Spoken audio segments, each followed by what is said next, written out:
പിതാവിനും പുത്രനും പരിശുദ്ധ റൂഹായിക്കും സ്തുതി ആദ്യമുതൽ എന്നും എന്നേക്കും ഉണ്ടായിരിക്കട്ടെ. ആമീൻ. കർത്താവിൽ ഏറ്റവും സ്നേഹമുള്ളവരെ, മനോഹരമായ ഈ ഞായറാഴ്ച ദൈവത്തിൻ്റെ തിരുസന്നിധിയിൽ നമുക്ക് ഒരുമിച്ചായിരിക്കാൻ കർത്താവ് തന്ന വലിയ കൃപകളെ ഓർത്ത് നന്ദിയോടെ ദൈവത്തെ മഹത്വപ്പെടുത്തുകയും സുറിയാനി സഭ സകല വാങ്ങിപ്പോയവരുടെയും ഓർമ്മ ദിവസമായി ഈ ദിവസത്തെ കൊണ്ടാടപ്പെടുന്നു. അനീത ഞായറാഴ്ച എന്ന് വിളിക്കപ്പെടുന്ന ഏറ്റവും അനുഗ്രഹീതമായ ഒരു ദിവസം. വിശുദ്ധ എവൻഗേലിയൻ ഭാഗമായി വിശുദ്ധ ലൂക്കോസിൻ്റെ സുവിശേഷം 12-ാം അധ്യായത്തിൻ്റെ 32 മുതൽ 46 വരെയുള്ള വേദഭാഗങ്ങളാണെന്ന് വായിച്ചു കേട്ടിട്ടുള്ളതും വളരെ മനോഹരമായ ചിന്തകൾ ദൈവത്തിൻ്റെ വചനത്തിൽ കൂടെ നമുക്കവിടെ നൽകി തരികയും, ശരിയാട്ടിൻകൂട്ടമേ നിങ്ങൾ ഭയപ്പെടേണ്ട, എന്നാൽ നിങ്ങളുടെ പിതാവ് നിങ്ങൾക്ക് രാജ്യത്തെ തരുവാൻ ഇഷ്ടപ്പെട്ടിരിക്കുന്നു. നിങ്ങൾ നിങ്ങളുടെ സമ്പാദ്യം വിറ്റ് ഭിക്ഷ കൊടുപ്പിൻ. കള്ളനെടുക്കുകയും ചിതൽ നശിപ്പിക്കാതെയും ചെയ്യാത്ത സ്ഥലമായ സ്വർഗത്തിൽ പഴകിപ്പോകാത്തതായ പണസഞ്ചികളും നശിച്ചു പോകാത്ത നിക്ഷേപവും നിങ്ങൾ ഉണ്ടാക്കിക്കൊള്ളുവിൻ. നിങ്ങളുടെ നിക്ഷേപം എവിടെ ഇരിക്കുന്നോ അവിടെ നിങ്ങളുടെ ഹൃദയമിരിക്കും എന്ന് പറഞ്ഞുകൊണ്ട് ഒരു ഉപമയിൽ കൂടെ സ്വർഗരാജ്യത്തിൻ്റെ മഹത്വകരമായ അനുഭവത്തെ ഒരു മനുഷ്യൻ എങ്ങനെ ദൈവസന്നിധിയിൽ ഒരുങ്ങിയിരിക്കണം, ആ സ്വർഗരാജ്യത്തിൻ്റെ അനുഭവത്തിലേക്ക് പ്രവേശിക്കപ്പെടുവാൻ എങ്ങനെ ഒരുങ്ങിയിരിക്കണം എന്ന് കർത്താവ് പഠിപ്പിക്കപ്പെടുന്ന മനോഹരമായൊരു വേദഭാഗം. അനീത ഞായറാഴ്ചയുടെ പ്രത്യേകത ലോകത്തിൽ നിന്ന് വാങ്ങിപ്പോയ സകല പിതാക്കന്മാരുടെയും ഓർമ്മ നാം കൊണ്ടാടപ്പെടുന്ന ഈ ദിവസത്തിൽ ഈ ലോക ജീവിതമല്ല നമ്മുടെ ലക്ഷ്യമെന്ന് പറയുന്നത്. നമുക്കൊരു സ്വർഗരാജ്യത്തിൻ്റെ അവകാശിയായി ലോകത്തിൽ നിന്ന് നാം മാറ്റപ്പെടേണ്ടതായിട്ടുണ്ട്. ഒരു മരണം നമ്മെ കാത്തു നിൽക്കുന്നുണ്ട് എന്നുള്ളതായ ഉത്തമ ബോധ്യത്തെ ജീവിതത്തിൽ നൽകിത്തരുന്ന വചനഭാഗങ്ങളാണ്.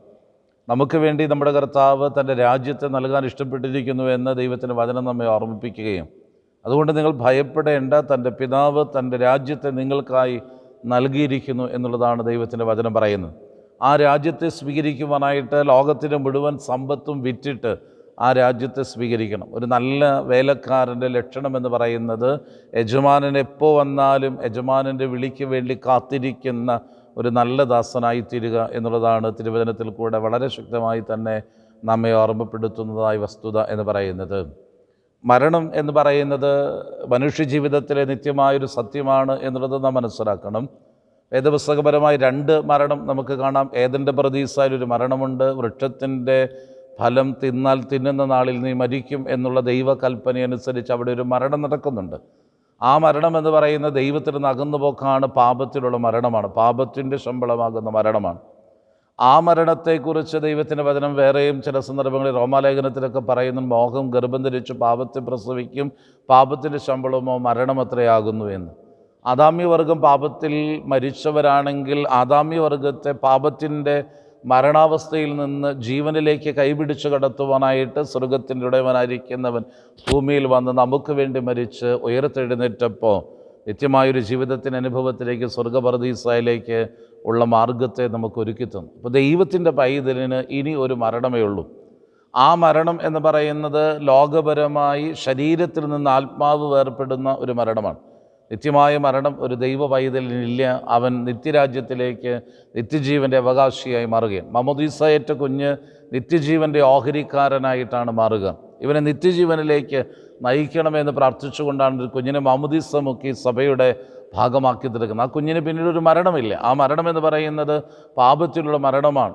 നിത്യ ന്യായവിധിക്കായിട്ടുള്ള, നിത്യദണ്ഡവിധിക്കായിട്ടുള്ള, നിത്യനരകത്തിലേക്കുള്ള ഒരു നിത്യമായ മരണമാണ്. 2ാം മരണം എന്ന് വെളിപ്പാട് പുസ്തകം പറയുന്ന ആ നിത്യമായൊരു മരണം. ഒരു ദൈവ പൈതൽ ആ മരണത്തെ കടന്നു പോകുന്നവനാണ്. ഇവിടെ ദൈവത്തിൻ്റെ വചനം നമ്മെ പഠിപ്പിക്കുന്നതും ആ മരണത്തിനായി, ഈ ശാരീരികമായിട്ടുള്ള മനുഷ്യജീവിതത്തിൻ്റെ ലോകത്തിൽ നിന്നുള്ള വേർപാടിനായി ഞാൻ നിങ്ങൾ കാത്തിരിക്കുന്നവരാണ്. പക്ഷെ നിത്യതയിലേക്കുള്ള നമ്മുടെ യാത്ര, ആ നിത്യതയിലുള്ള സ്വർഗരാജ്യത്തെ പ്രാപിക്കുവാനായിട്ട് ഈ ലോകത്തിൻ്റെ സമ്പത്തെല്ലാം വിറ്റിട്ട് കാത്തിരിക്കണമെന്നാണ് തിരുവചനം നമ്മെ വളരെ ശക്തമായി തന്നെ പഠിപ്പിക്കുന്നത്. നമ്മുടെയൊക്കെ ജീവിതത്തിൽ ഒരേ ഒരു ലക്ഷ്യം മാത്രമേ നമുക്കുണ്ടാകാവൂ. ഈ ലോകത്തിൻ്റെ നേട്ടങ്ങളോ സമ്പത്തുകളോ ജോലികളോ സ്ഥാനമാനങ്ങളോ ഒന്നും ആകരുത് നമ്മുടെ ലക്ഷ്യം. നമ്മുടെ ലക്ഷ്യം എന്ന് പറയുന്നത് ഞാൻ എൻ്റെ ശരീരം വിട്ട് പോകേണ്ടവനാണ്. ആ ഒരു ശാരീരിക മരണത്തിനൊരു പ്രക്രിയ ഞാൻ ജീവിതത്തിൽ സ്വീകരിക്കപ്പെടേണ്ടതാണ്. ആ മരണത്തിനപ്പുറം എനിക്കൊരു നിത്യരാജ്യമുണ്ട്, സ്വർഗരാജ്യമുണ്ട്. ആ സ്വർഗരാജ്യത്തിൻ്റെ അവകാശിയെ ഞാൻ മാറേണ്ടതുണ്ട്. എൻ്റെ യജമാനൻ എപ്പോൾ വിളിച്ചാലും പോകാനുള്ള ഒരുക്കത്തോടുകൂടെ ഞാൻ കാത്തിരിക്കേണ്ടവരുമാണ്. സുറിയാനി സഭയുടെ ഓരോ പ്രാർത്ഥനകളും ഓരോ കുദാശകളും ഓരോ യാമപ്രാർത്ഥനകളും വാങ്ങിപ്പോയവരെ അനുസ്മരിച്ചുകൊണ്ട് തന്നെയാണ് പൂർത്തിയാകുന്നത്. വാങ്ങിപ്പോയവരെ ചേർത്ത് നിർത്തുന്നൊരു സഭയാണ് സുറിയാനി സഭ എന്നുള്ളത് നമുക്ക് മനസ്സിലാക്കാൻ സാധിക്കും. അതുകൊണ്ടാണ് ഈ ഞായറാഴ്ചയുടെ പ്രത്യേകത വളരെ വലുതാണ് എന്ന് പറയപ്പെടുവാനിടയായിത്തീരുന്നത്. വാങ്ങിപ്പോയവരെ സ്മരിക്കേണ്ടേ. ചില ആളുകൾ പറയുന്നത് പോലെ മരിച്ചവർ മരിച്ചു, അവർ നിദ്രയിലാണ്, ഉറക്കത്തിലാണ്, അവർ ദൈവത്തെ സ്തുതിക്കുന്നില്ല, ദൈവത്തെ ആരാധിക്കുന്നില്ല. നിദ്രയിൽ മരിച്ചവർ ദൈവത്തെ സ്തുതിക്കുന്നില്ല, അവർ വിശ്രമത്തിലേക്ക് പ്രവേശിക്കപ്പെടുന്നു എന്നാണ്. എന്നാൽ ഒരു ദൈവ പൈതലിന് വിശ്രമമുണ്ടോ എന്ന് ചോദിച്ചാൽ ഒരിക്കലും വിശ്രമമില്ല. സങ്കീർത്തനക്കാരൻ തൊട്ട് താഴെയുള്ള വാക്യത്തിൽ പറയും, നാമോ ഇന്നു മുതൽ എന്നേക്കും ദൈവത്തെ സ്തുതിക്കുമെന്ന്. നാമോ ഇന്നു മുതൽ മരണം വരെ എന്നല്ലല്ലോ പറഞ്ഞത്, നാമോ ഇന്നു മുതൽ എന്നേക്കും ദൈവത്തെ സ്തുതിക്കും. നിത്യതയിൽ ദൈവത്തെ ആരാധിക്കാൻ വേർതിരിക്കപ്പെടുന്ന ദൈവമക്കളാണ് ഞാൻ നിങ്ങളും.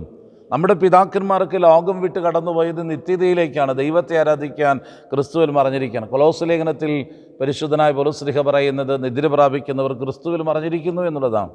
ഒരു ദൈവ പൈതൽ മരിച്ചാൽ അവൻ്റെ ആത്മാവ് എവിടെയായിരിക്കുമെന്ന് തിരുവചനം വളരെ ശക്തമായി തന്നെ നമ്മെ പഠിപ്പിക്കുന്നുണ്ട്. ആ ആത്മാവിൻ്റെ ഗതിയെക്കുറിച്ചൊക്കെ ദൈവവചനത്തിൽ കൂടെ നമുക്ക് പഠിക്കാൻ സാധിക്കുന്നുണ്ട്. കർത്താവിനോട് ചോദിച്ച ചോദ്യത്തിന് കർത്താവ് പറഞ്ഞ മറുപടി ഇങ്ങനെയാണ്, നിദ്ര പ്രാപിച്ചവർ ദൈവദൂതന്മാരെ പോലെയാണ്, ദൈവദൂതന്മാർക്ക് തുല്യരാണ്. ഒരു ദൈവദൂതൻ എന്തെല്ലാം ചെയ്യുമോ അതെല്ലാം ചെയ്യുവാനായിട്ടൊരു ഒരു വാങ്ങിപ്പോയ വ്യക്തിയുടെ ആത്മാവിന് സാധിക്കും എന്ന് തന്നെയാണ് ദൈവത്തിൻ്റെ വചനം നമ്മെ പഠിപ്പിക്കുന്നത്.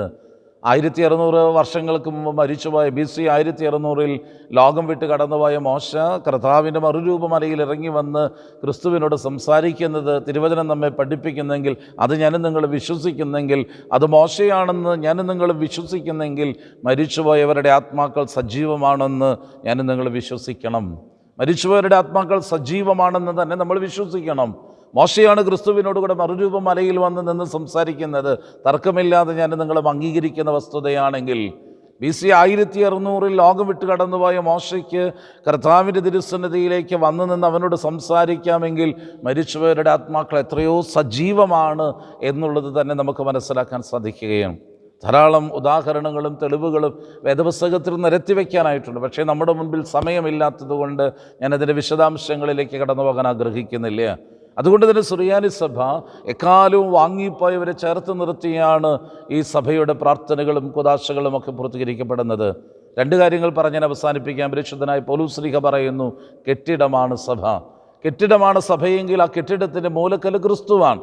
അടിസ്ഥാന കല്ലുകൾ എന്ന് പറയുന്ന അപ്പോസ്തലന്മാരും പിതാക്കന്മാരുമാണ്.